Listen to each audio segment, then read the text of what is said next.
Do të shkojmë tani në një lidhje të drejtë për drejtë në Prishtinë me kolegun Ideal Gola për të mësuar më shumë se ku do të jetë përballja kryesore mes forcave politike dhe për më tepër veriun kush do ta fitojë. Ideal, të përshëndes.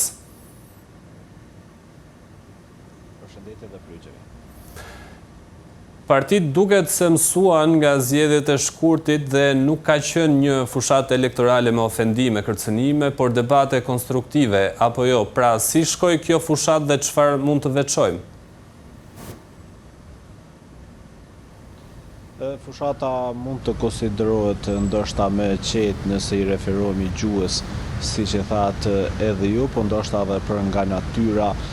ka bërë, duke qenë se bëhet fjalë për zgjedhje lokale, ka qenë më shumë e orientuar në takimet fizike derë me derë të kandidatëve për kryetar apo të atyre për këshilltar lokal. Është e vërtetë që nuk ka pasur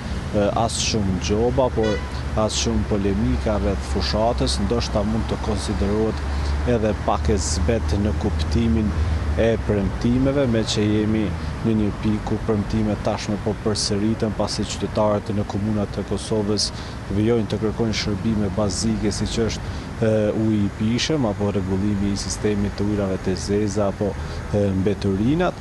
Megjithatë,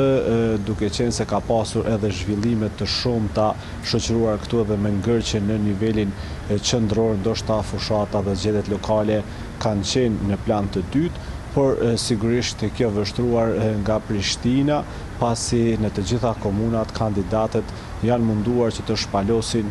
programet e tyre dhe të votat e nevojshme për të qenë ata të suksesshëm të dielën. Rezultatin nuk e parashikojmë dot me saktësi, por a mund të themi se cilat komuna do të jenë ato më të luftuarat nga partitë politike? Pra, ku është gara më e fortë? Padyshim që Prishtina do të jetë epiqendra e kësaj betejë politike, pasi të gjithë lakmojnë kryeqytetin, por gjithashtu garë e fortë pritet të bëhet edhe në disa komuna të tjera kryesore, siç është Mitrovica, Prizreni, Gjakova, padyshim Peja, ku kryetarët aktual, të cilët të gjithë kandidojnë për mandatën tjetër, synojnë mandatin e dytë apo të tretë. Megjithatë, kanë përballë kandidatë të cilët mund të sfidojnë dhe mund të bëjnë ndoshta edhe befasi e të ndryshohet edhe pushteti në ndonjërin nga këto komunat. Garë interesante parashihen edhe në disa komuna më të vogla kryesisht për shkak të kandidatëve, për shembull është Drenasi, që kryetari aktual Ramiz Latrovsi, diku një nga figurat e rëndësishme të Partisë Demokratike, tashmë i shkëputur nga kjo parti për shkak të mospajtimeve që patën pasi PDK nuk dëshiroi të rikandidonte, ai vendosi të rikandidojë përmes iniciativeve të tij personale, ndërsa ka përballë kandidatin e PDK-s, ndërkohë që Drenasi është një bastion i Partisë Demokratike, pra është një komunë që do të shihet me interes, por në përgjithësi mund të themi se ka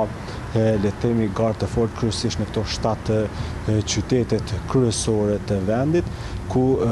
kryetarët aktual po synojnë të mbajnë postet e tyre, ndërsa sfidohen nga kandidatë të ri, figura të rëndësishme të partive respektive.